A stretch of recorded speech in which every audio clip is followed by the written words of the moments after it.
investigating maize crisis in the country that millers and traders took advantage of this loophole and sold maize to the NCPB at the expense of farmers. The rot in the National Cereals and Produce Board year in, year out has been attributed to negligence and corruption by top officials in the Cereals Board. Cabinet Secretary for Agriculture Mwangi Kunjuri, who has been on the spot for days now, claims that the circus on the issue of payment of farmers has been caused by millers and traders who took advantage of the loopholes in the ministry and sold their imported maize at the expense of farmers. If cereals boards had the money to buy maize from millers who brought from Mexico and wherever, why didn't they import the maize themselves and save the country money? For now, the reason was that by the time we were declaring, we were issuing the Gazette notice, we needed maize urgently. We needed to cushion the consumers, and therefore we opened for traders and millers. Traders, the millers, were not meant to sell directly to the National Cereals and Produce Board. The millers are said to have sold maize at the NCPB at 3,600 a bag and later bought the same maize at the NCPB at 1,200 shillings. This outrightly showing how they made double kill by making profit choice.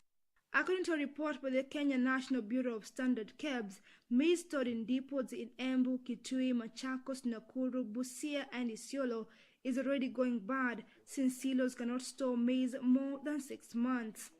Has stayed since 2012, and the maize which already is contaminated with aflatoxin, how long shall such things stay in stores before they are destroyed? When we were in Eldoret and other places, we have been told regrettably that the cereals board's silos, which are supposed to store grain for up to 10 years without a problem, are in very bad state. Very bad state. Yeah. They are not maintained, and in Eldoret, all the maize coming through escalators from the silos to be put in bags were turning yellow. As it is, farmers have nowhere to take their maize crop, which is ready for harvest, because the maize depots are already filled with imported maize by traders and millers in the country. Went to Nandi, they said they do not want a meeting anywhere except at the doorsteps of the cereals board. They opened the store, it was full to the brim. And they said, you have come through the maize fields, we are ready to harvest. So there seems to be no movement, and yet when we went to Kisi, people are desperately asking for this maize. The open gazette notice made by the government, which led to the importation of 3.6 million bags of maize in the country instead of 2 million bags of 90 kgs, has led to the excess maize in the country. The Ministry of Agriculture has, however, pushed the blame to the Ministry of Treasury for the issue of lack of parameters in the open gazette notice. Why did we have open-ended gazette notice? And therefore, for us, it is very clear that the ministry issues guidelines and regulations and advises Treasury accordingly. The Ministry of Agriculture still owes millers 2.5 billion and farmers 2.18 billion as the ministry waits for further allocation of funds from the National Treasury.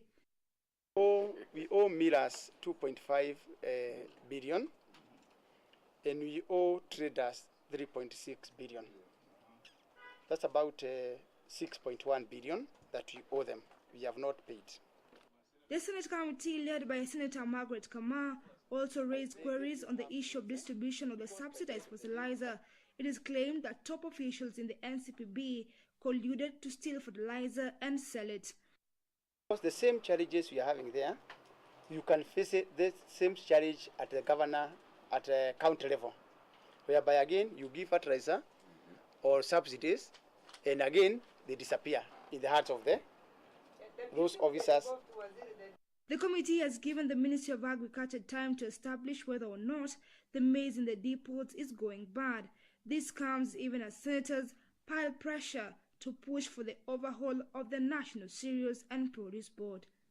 It is clear that in the Ministry of Agriculture, lack of proper data systems and reforms are the issue ailing farmers year in, year out, as farmers and millers take advantage of this and cause troubles in the ministry. Now the buck stops with the Ministry of Agriculture to put in place a proper data system so as to alleviate the problems facing farmers in the country. Irene Mwangi, KUTV, Nairobi.